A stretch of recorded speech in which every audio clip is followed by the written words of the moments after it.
Tanggal 20 Januari tahun 2009, hari yang dingin untuk momen bersejarah, Barack Obama dilantik menjadi presiden kulit hitam pertama sepanjang sejarah Amerika Serikat. 1,8 juta orang menyaksikan pelantikan tersebut. Dia meletakkan tangannya di atas Alkitab, mengucapkan sumpah jabatan untuk mengabdi kepada negeri Paman Sam. Ikrar itu makin spesial bagi Obama, karena dia bersumpah di atas Alkitab yang pernah digunakan idolanya, yaitu Abraham Lincoln, saat dilantik menjadi Presiden Amerika ke-16, 148 tahun sebelumnya. Lincoln adalah panutanku. Potret Lincoln bahkan tergantung di kantornya Gedung Putih. Tanpa Lincoln, gue mungkin gak akan duduk di sini, ucap Obama. Sambil melihat foto Lincoln, emang siapa sih Lincoln? Sampai menjadi idola Presiden Obama, apa sih yang telah dilakukan Lincoln? Sebelum kita membahas lebih dekat sosok Abraham Lincoln, alangkah baiknya kalian mendukung channel ini, dengan cara mensubscribe, like, and share, agar channel ini terus berkembang dan bermanfaat. Terima kasih.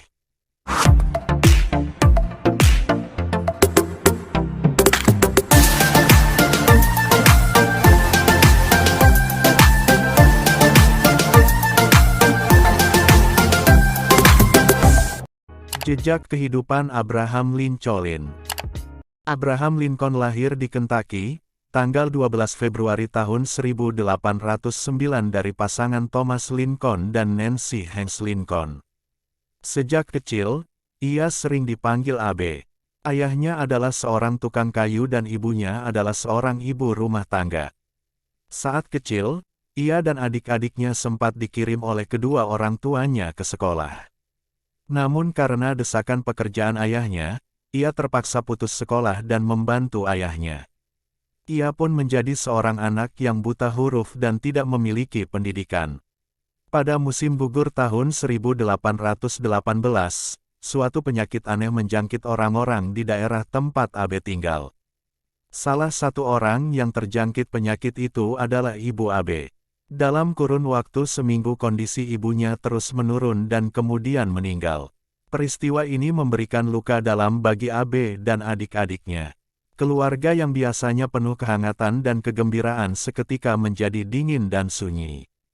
Abe yang merupakan anak laki-laki tertua berusaha menjadi pelindung dan penghibur bagi adik-adiknya yang saat itu masih diliputi kesedihan.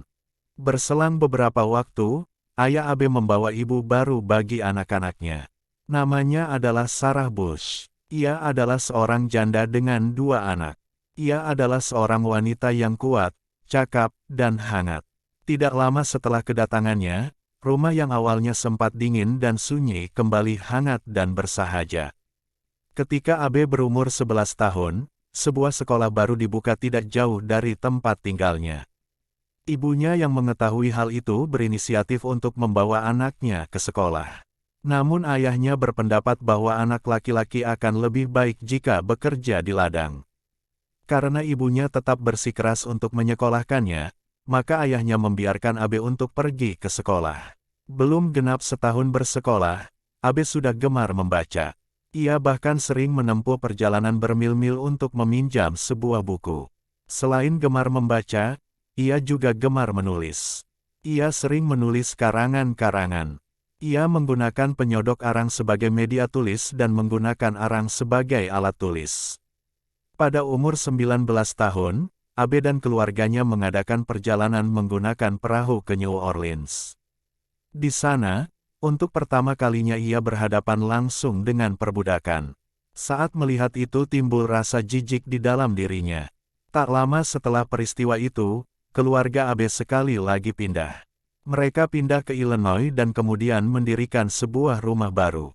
Seiring dengan berjalannya waktu, Abe menjadi seorang pemuda yang pintar. Perawakannya yang tinggi dan sifatnya yang ramah dan humoris membuat kenalannya gemar mengobrol dengannya. Ia juga gemar bercerita dan berdebat mengenai politik. Teman-temannya yang melihat hal ini memberi dorongan kepadanya untuk ikut serta dalam pemilihan Dewan Perwakilan. Pada 1834, Abe mengikuti pemilihan Dewan Perwakilan Illinois.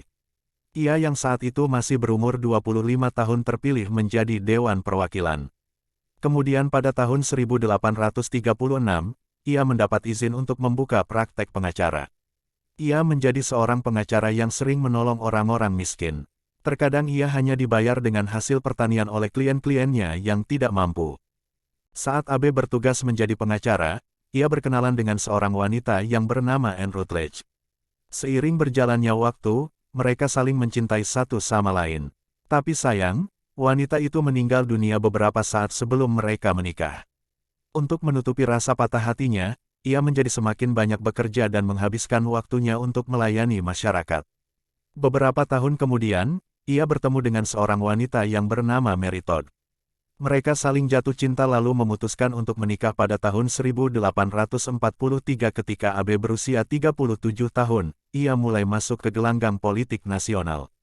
Ia dipilih menjadi Dewan Perwakilan Rakyat dari Kongres. Selama menjadi Dewan Perwakilan, ia aktif dalam menyuarakan gerakan anti-perbudakan. Ia beranggapan bahwa ada kecemburuan sosial dan perselisihan yang sangat tajam di masyarakat. Ia yakin bahwa kebebasan adalah suatu hak yang suci dan abadi bagi setiap manusia. Di tahun 1858, praktik perbudakan di Amerika Serikat semakin meluas. Abe yang melihat hal itu memutuskan untuk meninggalkan praktek pengacaranya dan kemudian mencalonkan diri sebagai Dewan Senat. Hal ini bertujuan agar ia dapat menyampaikan ideologinya kepada perwakilan Senat lainnya. Namun sangat disayangkan, ia kalah dalam pemilu itu. Meskipun ia kalah, ia mendapat reputasi yang besar berkat perjuangannya itu. Dengan memanfaatkan reputasinya, Abe mencalonkan diri dalam pemilihan Presiden Amerika pada tahun 1860.